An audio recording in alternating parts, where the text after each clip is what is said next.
जय गुरुदेव, जय श्री कृष्ण, राधे राधे। आप सबों का हमारे इस चैनल में बहुत बहुत स्वागत है। जो लोग भी धार्मिक पथ पर प्रगति करना चाहते हैं उनके लिए एकादशी का व्रत बहुत ही महत्व रखता है। तो आज हम माघ मास के कृष्ण पक्ष में पड़ने वाली एकादशी की बात कर रहे हैं, जिसे षटतिला एकादशी भी कहा जाता है। साधुगण हमेशा इस बात के लिए सोचते हैं कि जो पतित पापी जीव इस पृथ्वी लोक पर हैं, जो पाप पुण्य के कर्म में लगे हैं, उनका उद्धार कैसे होगा। तो आज हम जो आपको कहानी सुनाने जा रहे हैं या जो प्रसंग सुनाने जा रहे हैं वो भविष्य उत्तर पुराण से है। यह षटतिला एकादशी की व्रत कथा है। इस कथा में दालभ्य ऋषि पुलत्स्य ऋषि से पूछते हैं कि जीवात्मा इस भौतिक संसार के संपर्क में आता है तो कई तरह के पाप पुण्य कर्मों में लग जाता है। तो जैसे कि चोरी है, हत्या है इत्यादि बहुत सारे पाप कर्म हैं। तो दालभ्य ऋषि प्रश्न पूछते हैं कि ऐसे पापमय स्थिति से बचने के लिए छोटी सी सेवा से या छोटा सा व्रत करके कैसे जघन्य अपराधों से बचा जा सकता है। तो पुलत्स्य मुनि कहते हैं कि इस तरह का प्रश्न तो भगवान विष्णु के, ब्रह्मा, महेश, इंद्र इत्यादि के भी मन में नहीं आया। पुलत्स्य ऋषि दालभ्य ऋषि को एक कथा सुनाते हैं। बताते हैं कि एक बार नारद मुनि श्री कृष्ण जी के पास पहुँचे और उनसे कहते हैं कि हे जनार्दन, इस षटतिला एकादशी करने से क्या लाभ होता है, इसका क्या महत्व है। तो श्री कृष्ण उत्तर देते हैं, उनसे कहते हैं कि हे ब्रह्मर्षि, मैं आपको एक घटना बताने जा रहा हूँ जिसे मैंने अपने आँखों से देखा है। एक बार की बात है, पृथ्वी लोक पर एक बूढ़ी ब्राह्मणी रहा करती थी। बहुत ही श्रद्धा से मेरी हर पूजा किया करती थी और मेरी अनन्य भक्त थी। रामनवमी, जन्माष्टमी, नरसिंह चतुर्दशी हर तरह का त्यौहार करती थी, हर तरह का व्रत रखती थी और बहुत ही कठोरता से व्रत का पालन करती थी। वह इतनी कठोरता से व्रत का पालन करती थी कि बहुत ही दुर्बल हो गई थी। यह ब्राह्मणी हमेशा आध्यात्मिक दृष्टिकोण में ही रहा करती थी, लेकिन एक अजीब सी बात थी कि कभी भी अन्न का दान उसने न तो ब्राह्मणों को और न देवों को किया था।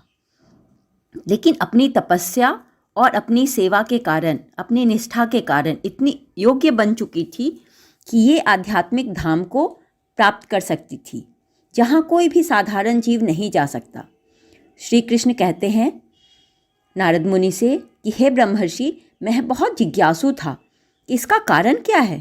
श्री कृष्ण कहते हैं कि एक दिन मैं शिव के संगी का वेश बनाकर हाथ में कमंडल लेकर उसके द्वार पर पहुंच गया और मैंने उससे भिक्षा मांगी। तो उस ब्राह्मणी ने मुझे क्रोध में आकर एक मिट्टी का ढेर मेरे कमंडल में डाल दिया। हे नारद मुनि, मैं बहुत आश्चर्य में पड़ गया कि उसकी उदारता और उसकी कंजूसी को देखकर।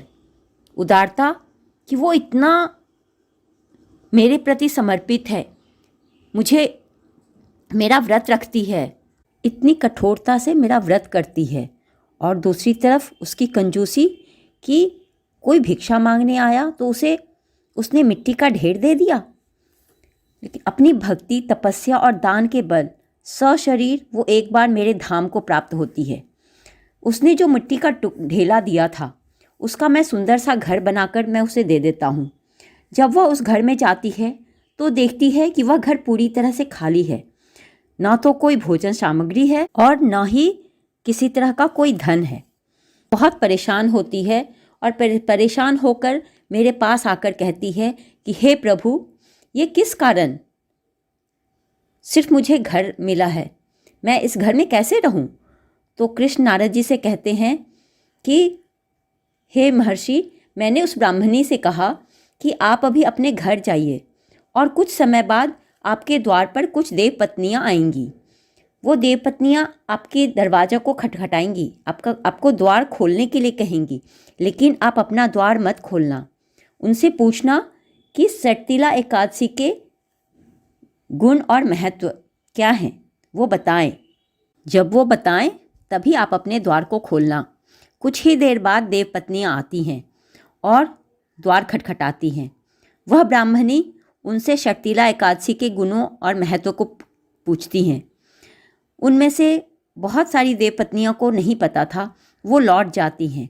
सिर्फ एक देव पत्नी वहाँ रुक जाती हैं और उन्हें वो शर्तिला एकादशी के गुणों को, उसकी महिमा को बताती है कि इस एकादशी करने से क्या लाभ होता है। उसके बाद वह ब्राह्मणी द्वार खोलती है। जब वह द्वार खोलती है तो देवपत्नी देखती है कि यह तो एक बहुत ही साधारण स्त्री है। इस महिमा को सुनने के बाद वह ब्राह्मणी शर्तिला एकादशी का व्रत रखना प्रारंभ करती है और इससे उसके घर की सारी कमियां दूर हो जाती हैं। श्री कृष्ण नारद मुनि से कहते हैं कि हे ब्रह्मर्षि, इस शर्तिला एकादशी का व्रत किसी भी व्यक्ति को किसी लालच, धन, यश इन सब की आशा में नहीं करना चाहिए और इस व्रत में अपनी आर्थिक स्थिति अनुसार तिल, वस्त्र और भोजन का दान करना चाहिए। और जो ऐसा करता है उन्हें आध्यात्मिक चेतना प्राप्त होती है। जो भी व्यक्ति इस व्रत को धारण करते हैं उनकी आध्यात्मिक, शारीरिक, मानसिक, सामाजिक हर तरह की परेशानियां धीरे धीरे दूर होने लगती हैं। यह प्रसंग पुलस्त ऋषि तालभ्य ऋषि को सुनाते हैं।